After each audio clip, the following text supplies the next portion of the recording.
તમાલપત્રના પાન છે, सूखा मरचा से, कस्तूरी मेथी से આપણે દાળ ઉકાળવા માટે આનીથી બહુ જ સ્વાદ સારો આવે છે કાઠિયાવાડી દાળમાં। પછી આમને લાલ મરચાં છે, કાઠિયાવાડી દાળમાં કસ્તુરી મેથી સ્વાદ સારો આવે છે। હવે એને આપણે વઘાર કરશું। કઢી પત્તા છે, આ મીઠો લીમડો આપણે એડ કરશું આમાં, વઘારવામાં સારો લાગે। વઘાર બાદ નાખવાનો ડાયરેક્ટ। હવે તેલ મૂકશું આપણે। તેલ ગરમ થાય છે, 2 પાવડા જેવું તેલ આપણે લઈશું। હવે આપણે એમાં રાઈ એડ કરીશું।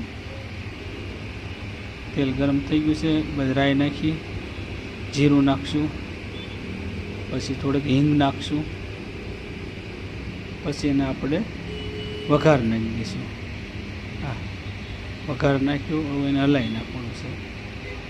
પછી થોડાક આપણે એની અંદર ટમેટાં એડ કરીશું, એટલે દાળનો સ્વાદ સારો આવે।